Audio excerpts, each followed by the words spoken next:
Welcome to the HIGH MAGNIFICATION channel. In this video, we're going to be looking at the Apple polishing cloth. That's right, that polishing cloth that has generated a lot of attention since it was first announced by Apple. So here it is. I actually bought it from Apple on the day it launched because I noticed that the online wait time was like at least 2 months. So I was like, okay, I'll try my luck, go to the Apple store, and I was able to pick it up. And let's take it out. So I mean, there's tons of videos doing unboxing video on the polishing cloth, but today we're going to be looking at the polishing cloth in high magnification using scanning electron microscopy. So before I take this apart, I better wear gloves because I don't want to contaminate the cloth, because if I contaminate the cloth, I'm going to see it in the scanning electron microscope. So I'm going to put on some gloves first. Alright, so gotta keep it clean, contamination free, so I better put on some gloves. And this table here, it's probably not the cleanest table, so I should use some paper. These Kim wipes, these are what we use in the lab. So I'm gonna lay it down on my table before I remove this from the packaging. Alright, so it's pretty expensive. It's 25 Canadian or $19 US. Okay, so I'm going to remove this. Okay. Oh, here it is. So, alright, so it's a bit crazy how they charge $25 for this. So that made me to be interested in seeing what the structure is like in high magnification. This is it's a square cloth. You can see the Apple logo embossed on it. So here's my first impression of the Apple polishing cloth. It definitely feels different. It has a very different surface texture compared to a normal microfiber cloth. You get a nice Apple logo here on the bottom right, just to remind you that you're using a special cloth from Apple. Anyways, we're going to bring it to the electron microscope lab, put it into the scanning electron microscope, and look at the structure of the Apple polishing cloth in high magnification. And we'll see how it is different compared to a normal microfiber cloth. Now we're ready to put the samples onto the sample holder and transfer it to the scanning electron microscope for observation in high magnification. So you can see here I have the Apple polishing cloth. I also brought along with me a normal microfiber cloth, as well as one of these polishing cloth that comes with the screen protector that I use for my iPhone. So now we're going to mount the Apple polishing cloth to this platen here. That's the sample holder that will go into the scanning electron microscope. Again, of course we have to use gloves when handling the cloth. I don't have a very high budget, so I'm not going to cut the Apple polishing cloth. I'm going to mount the entire cloth to this platen.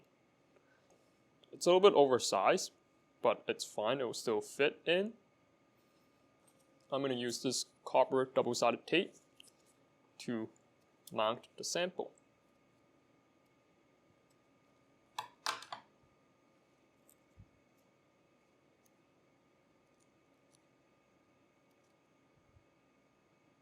I'm going to use this tape just to keep both ends of the cloth together.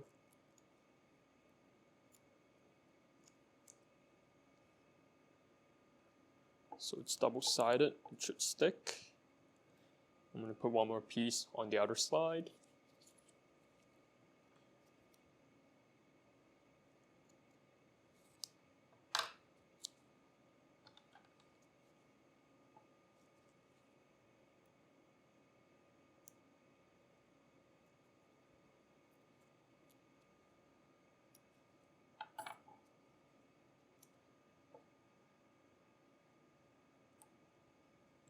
Okay, so now the Apple polishing cloth has been mounted onto the platen, the sample holder for the scanning electron microscope. So this one, it's ready to go in. And then afterwards, I'll do the same thing for the normal microfiber cloth. as well as the small polishing cloth that I get from those glass screen protector I use for my iPhone. For the normal microfiber cloth, as well as the polishing cloth, I'm going to cut down the size of the cloth so that it fits onto this smaller plate.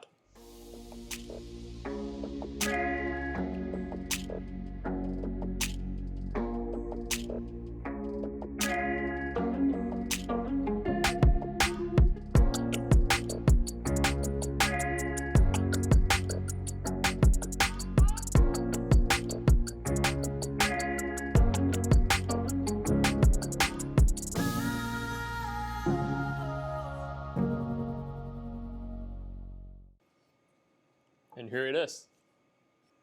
I will now place the Apple polishing cloth inside the scanning electron microscope chamber.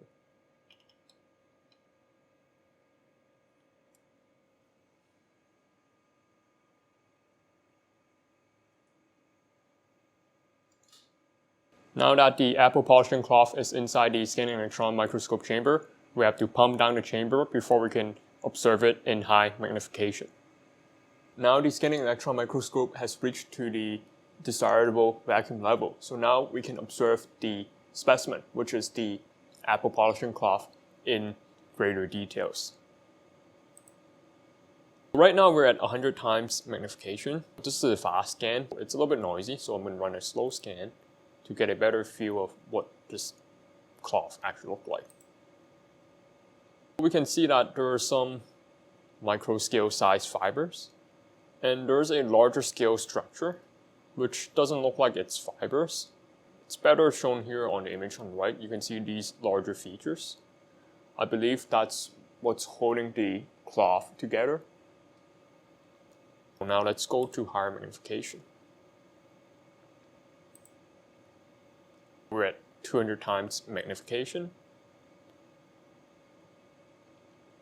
You can clearly see that there's these micro scale fiber structure. They're in random orientation, and from the look of it, this cloth is a non-woven. You can go to higher magnification. Let's say 500 times. So again, we run a slower scan. So now you can clearly see the micro scale fiber structure. Let's go to higher magnification. And then let's do some measurement. So I have this tool here, which I can measure the diameter of the fiber. Let's say this thicker one here. So this thicker one here, it's around 3.7 microns, or around 4 microns. Just to give you a scale perspective, the diameter of human hair is roughly 50 to 70 micrometers. You can see that this fiber here, it's only a tenth of the diameter of the human hair. So if I go to higher magnification, so now we can clearly see the smaller fiber. Let's quickly check what the diameter is. How about this one here? So you can see that it's just around 1 micrometer. Now I'm going to freeze the image and let's do some measurement of the finer features. So let's say this fiber here, it's around 800 nanometers. And then there are some finer ones here. They're around 600 to 700 nanometers. So indeed, there are fibers at different length scale, at the sub-micron scale, or around 600 nanometer, all the way up to 3 microns, as I shown earlier. Now we're looking at a different area of the cloth. So here you can see it's not just only the random orientation of the really fine microfiber, but there's also strands of fibers that's clumped together and they're larger in size. You can see this one running down the screen. This bundle of fibers, we measured out. It's around 45 micrometer. So that's one bundle of fibers. There's the other feature that it's not fiber. So that's what I believe it's holding the cloth together. That's this piece here on the on just right of that bundle of fiber. That feature size, it's on the order of 25 micrometers. That's the Apple polishing cloth in high magnification. We're going to look at the other cloth that I'm going to examine. So that includes a standard microfiber cloth, as well as a polishing cloth that I picked up from the screen protector for my iPhone. Now I have the normal microfiber cloth in the scanning electron microscope, so let's have a look at it. Here is a low magnification image. So the image on the right here is actually the image that was taken of the sample on the sample holder. So you know that you can see that the microfiber cloth, it has these individual squares on it. So those are like a cluster of fibers. The image on the left here, we're just seeing one of those squares, and this is what it looks like in low magnification. You can clearly see it's a bundle of fibers. We'll have to go to higher magnification to see how it is different from the Apple polishing cloth. First of all, just by moving it around in low magnification, it's a very regular structure where you have these squares of fibers clumped together. I don't see any other features unlike the Apple polishing cloth, where there is fibers as well as a structure that holds the fiber together. So now let's take a closer look. Here we're at 100 times. So we can clearly see that the diameter of these fibers, they're quite uniform. I need to go to higher magnification to check the diameter of these fibers. Alright, so run a slow scan.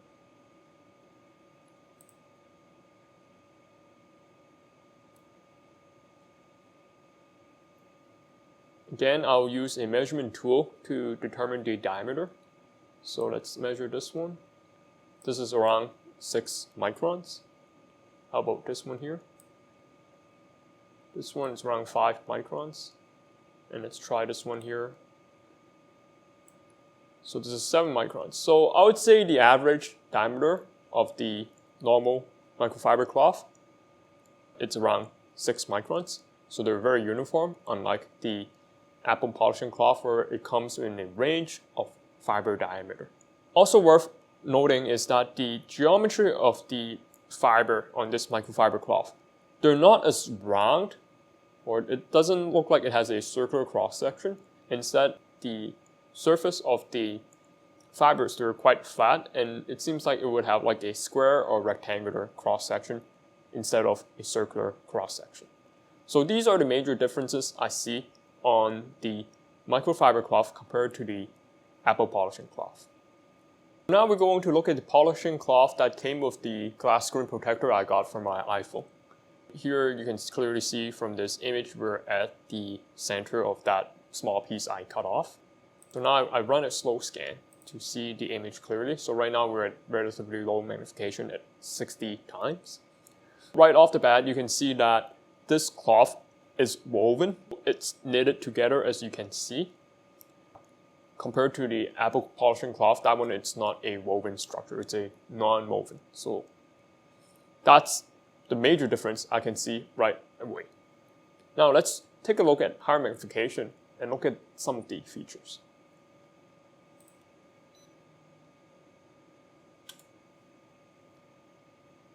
You can see that there are some fine strands of fibers. They're in a cluster together and to form a knitted structure. So now going to higher magnification, 200 times. Now we can resolve the fibers. And if we're going to do some measurement, let's crank up the mag even more.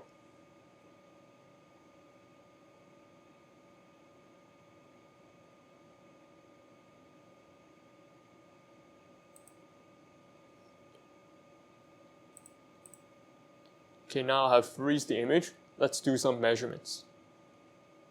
So this one here, it's easy to see. This one's a bit obvious. The diameter, it's around 6 microns. Let's measure another one. Let's say this one here. It's around 8 microns. How about this one here? It's around 7 microns. So I would say that this polishing cloth, it has a fiber diameter similar to the normal microfiber cloth. And again, the geometry of the fiber cross-section, it seems like that it's not round or circular. It's more like a square or rectangular cross-section. So now I'm going to spend more time on the scanning electron microscope, and I'll summarize the results later on with you guys. Let's review the images in greater details. Starting with the Apple polishing cloth, we can clearly see three distinct features from the low magnification images, and I'll describe these features momentarily. By zooming in further, we can see there are bundled microfibers that are highly oriented.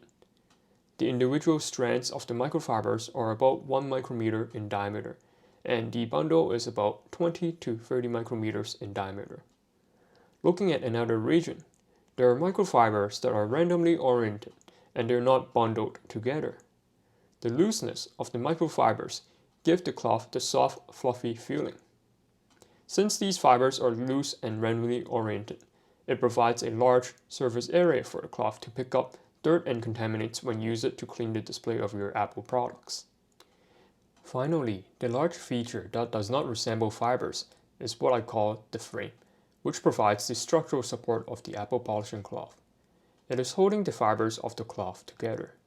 This feature is not expected to play a significant role in cleaning the display. Next, we look at the conventional microfiber cloth. In this very low magnification image with a 500 micrometer or 0.5 millimeter scale bar, we can see the macro structure of the cloth, which is composed of square-like features that we can even see with our naked eye. Since these squares are quite thick, we cannot see the underlying woven fabric that is holding these squares together. At higher magnification, we can see each of these squares are made of loose, randomly oriented microfibers. Again, this provides a high surface area which is suitable for trapping dirt particles. At high magnification, we can see that the fibers have a square to rectangular cross-section and the average fiber diameter is 6 micrometers. Finally, let's look at the cheap polishing cloth that came with the glass screen protector I used for my iPhone. In this low magnification image, we can clearly see it is a woven or a knitted fabric. At medium magnifications, we can see that it is made of bundles of microfibers. As a result of the woven structure, the overall surface area of the cloth is lower, so it is not as efficient in trapping dirt and contaminants. At high magnification, we can resolve the individual strands of the microfibers, and they have a square to rectangular cross-section, similar to the normal microfiber cloth. After seeing all three cloths, let's compare them with the images side by side. Although all cloths contain microfibers, what makes the Apple polishing cloth stand out is that the fiber diameter is only a sixth of those on the other cloths. Along with the loose nature of the fibers, the cloth achieves high surface area which is desirable for trapping dirt particles. Another point worth mentioning is that there are large pores and openings on the Apple polishing cloth between regions with the microfibers. I believe this allows the Apple polishing cloth to trap larger dirt particles as well, but without scratching the surface, such as the expensive Pro Display XDR. Since other cloths do not have this structural feature, large dirt particles will remain on the topmost surface of the cloth, and the dirt particle can potentially scratch the surface.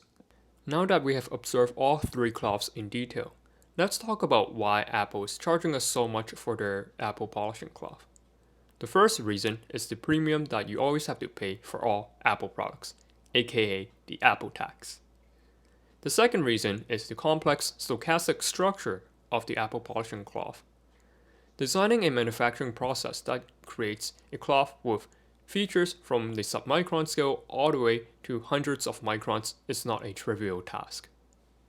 I'm going to take the Apple polishing cloth and I'm going to use it to clean my MacBook Pro display, as I haven't cleaned it for about a month. There's probably some fingerprints, some grease marks, some dirt. So I'm going to use this to clean the display. Let's see how well it will clean. And afterwards, I'm going to put this Apple polishing cloth back into the scanning electron microscope and see what kind of dirt it actually picks up.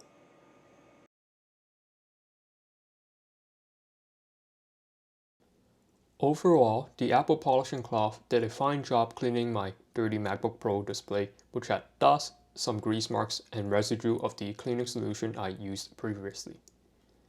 However, there are a few spots that were not removed just by wiping, and I had to use a bit of water to dissolve the stain first.